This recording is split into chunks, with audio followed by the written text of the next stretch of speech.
Alright, so in the last video we added this new field called username. We changed it to cursive, we made it bigger. We talked about the text property, but when I run the app, where'd it go? Oh, there it is, the emulator. It's blank. It disappeared. Where did it go? Well, at the very end of the last video, we talked about the two different text types. Oh, so if we go back to here, remember that text was username, but by default it's blank. So that's what happened to it. Anyway, hopefully that makes it clear now what the difference is. But let's go ahead and we'll stick a value in here, and I'm not going to bother with the tool tab.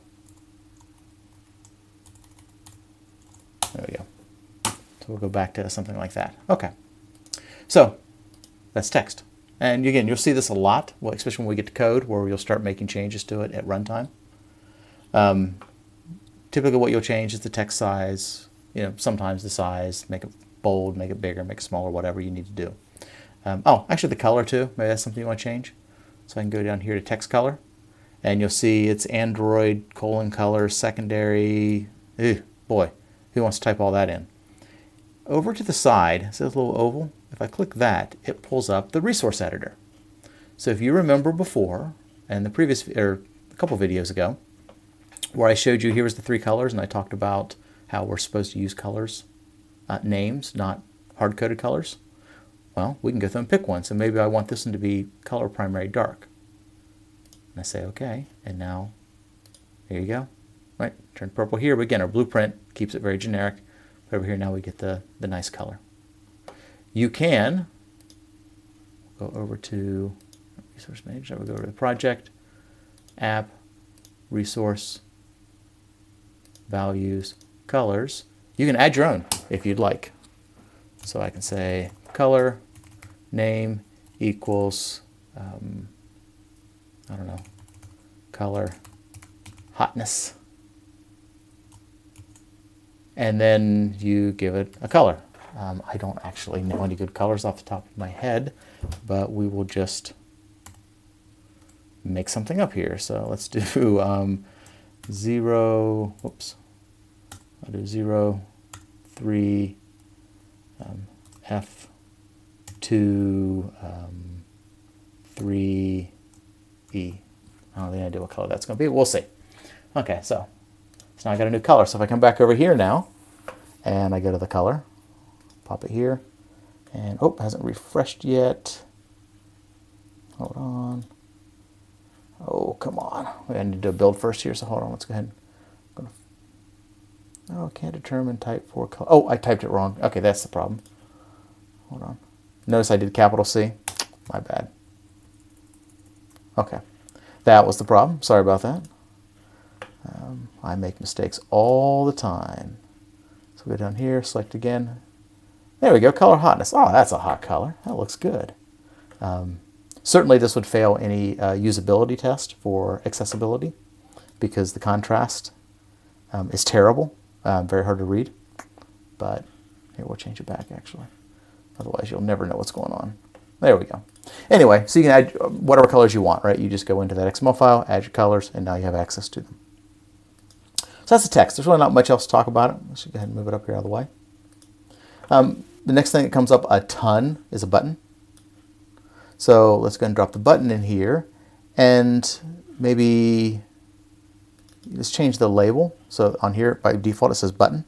So let's go down here and let's change it to login. Now notice it stays in caps. That's just the way that the UI works in modern Android. And again, same thing. If we were going to change it at runtime, so at design time we want a different value, we have a value here. But you can change the font and stuff, although in buttons that's kind of unusual, but you certainly could.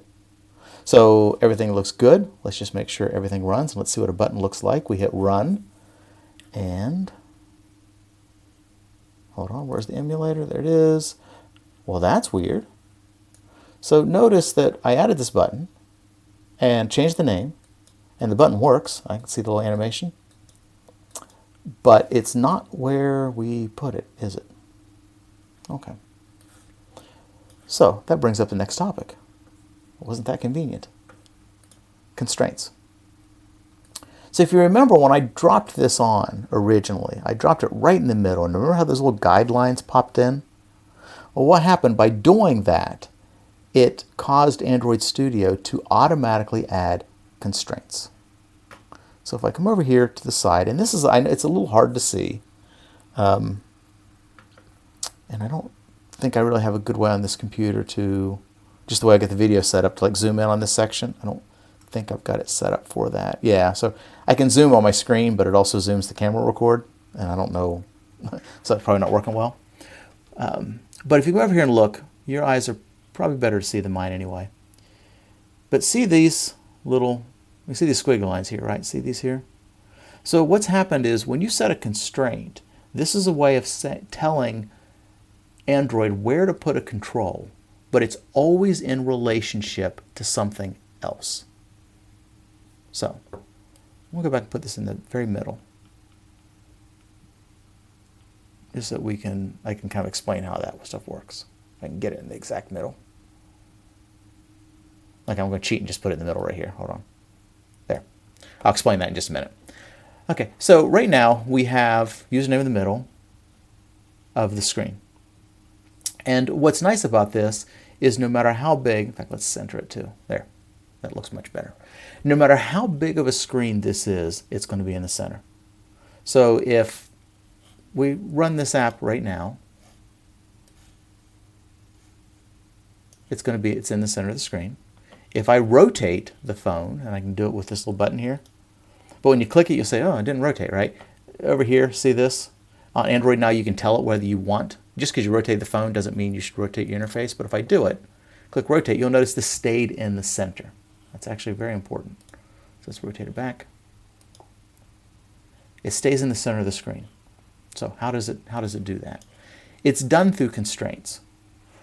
So when you put a control, and this is the hardest part, everything else about adding controls and building UI is really, really easy. Constraints takes a little bit of time sometimes to really get the hang of. And I still to this day will find myself getting frustrated, mostly because constraints work slightly different between iOS and Android. And so sometimes I'll confuse the concepts between the two because I jump back and forth a lot. But anyway, it does take a little bit of time to get the hang of. But in this case, when I drag it and drop it, and I purposefully put it over where these lines were in the UI, it automatically added constraints. And because it has to be relative to something else, what it's relative to is the edges of our activity, the edges of our window. And so that's what you see up here, is that this constraint is it's constrained to here with an offset of 0. I want to talk about that a little bit more. What's important here to see is that we've constrained it to all four sides.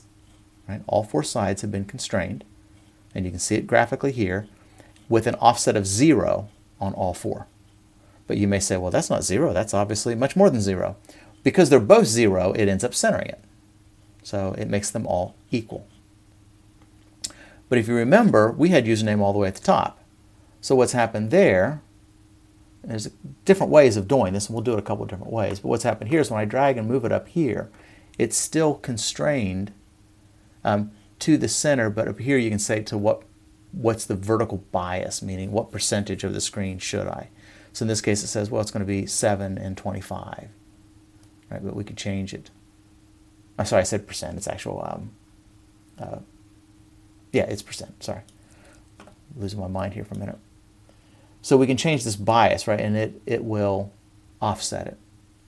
So now no matter how big my screen is, I'm always going to be 11% down and 24 to the side. So that's kind of neat.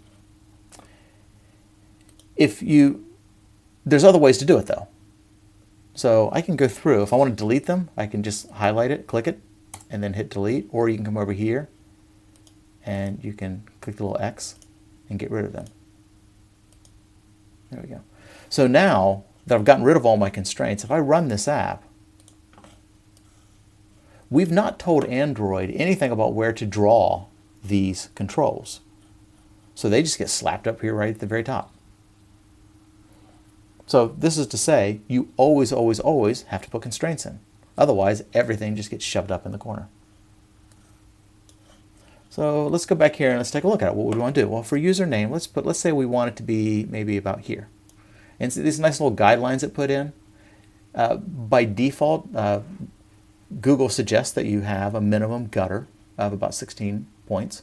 So it drew those for me. Like when I was moving this around right, there we go, see them? And it'll pick some defaults for me. So there we go. So there, now it's 24 and 28. So it will take a guess what it thinks I'm trying to do. But let's say I didn't actually want 24 and 28. I want it to be 24 and 24. So I can come over to here and change it to 24. So now what I've done is I've said I want this to draw. I don't care how big the screen is at all. I don't want to worry about percents or anything like that. I want it to be at the top. I want it to be 24 down and 24 over, no matter what. So now if we run our app, there it is, 24 and 24. Okay. Oh, and by the way, you notice that it looks like it's a lot more than 24. That's because I've made this really big.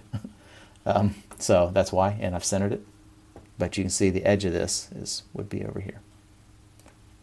So we've constrained this to the top.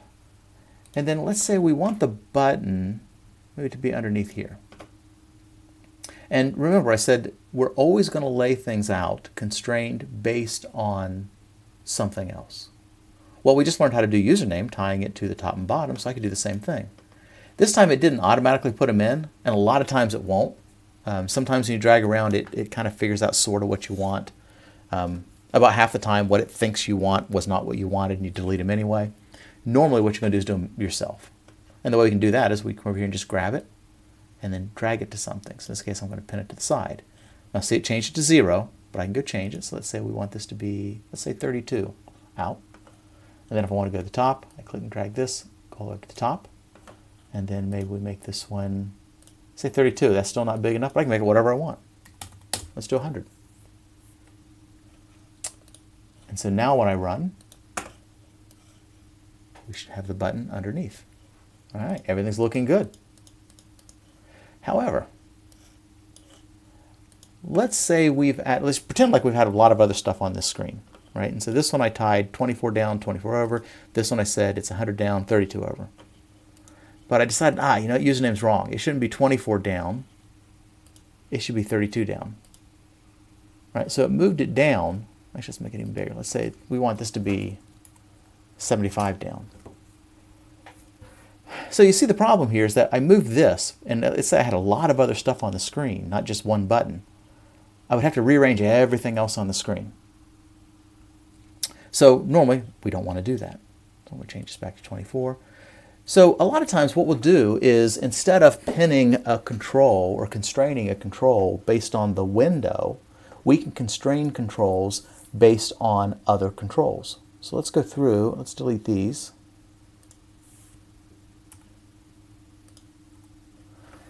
So instead what I could do is I can come over here and tie it to the bottom of that and say this button should always be, now instead of 0, let's say 8. It should always be 8 points down from the username label, username text field. Much, much better. And then let's say we want it to be, you could say how far from the side, right? Maybe 8 from the side. But a lot of times we wouldn't even want to do that. So let's go over here and delete that. Instead, we could say, I want this to always be the same distance from here as the label is. So I can grab this, drop it here, and now this edge will always line up with that edge. So if I come up here and I change this, instead of being 24, I want it to be 32. That wasn't a big enough change to really see it. Let's make it 50. There we go.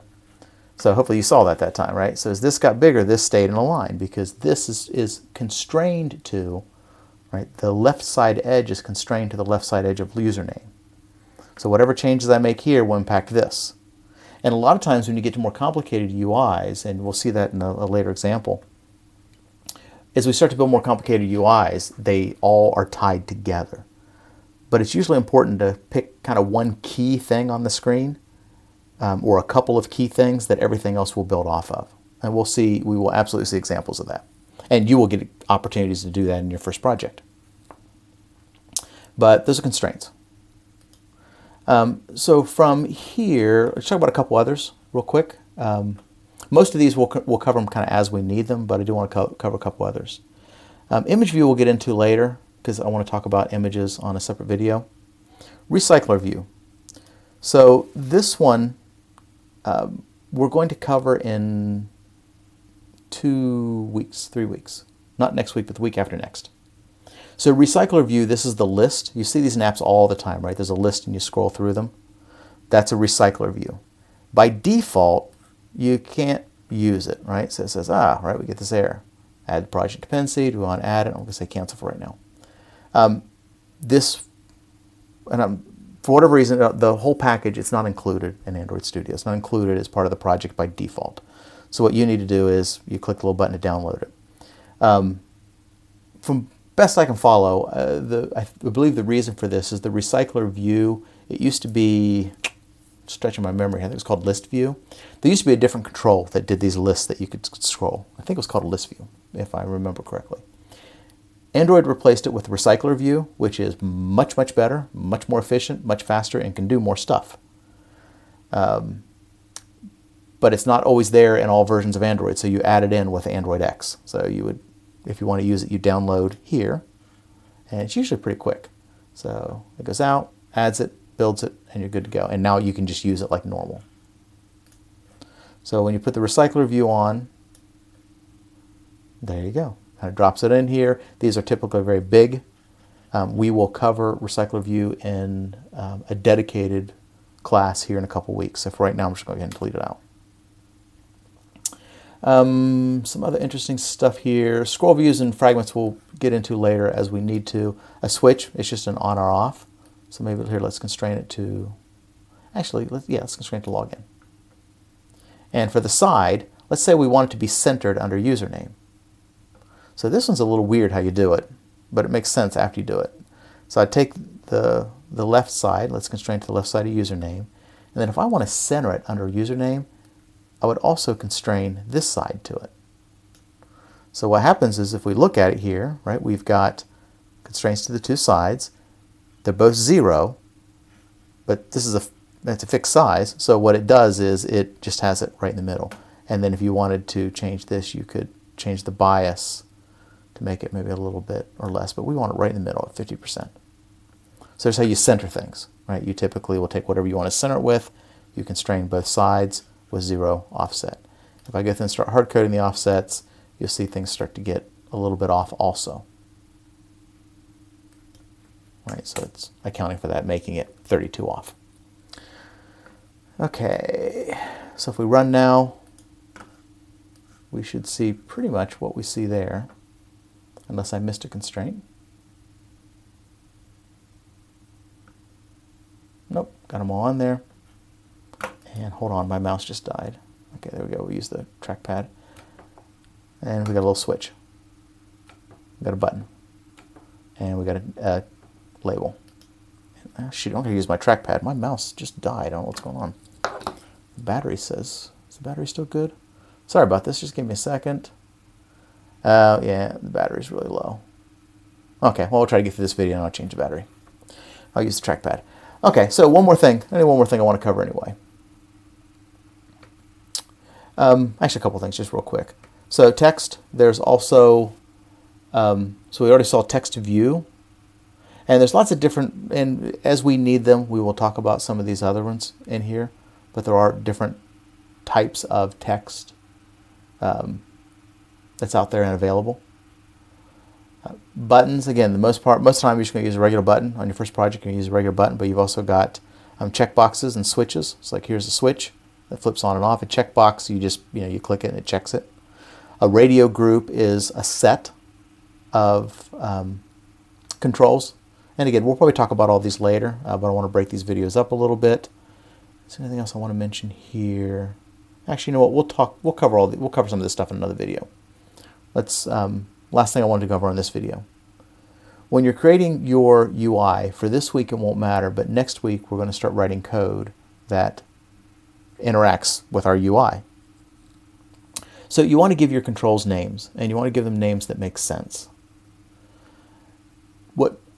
Most of the time what people will do is they'll leave the name of the control and then they'll add something else.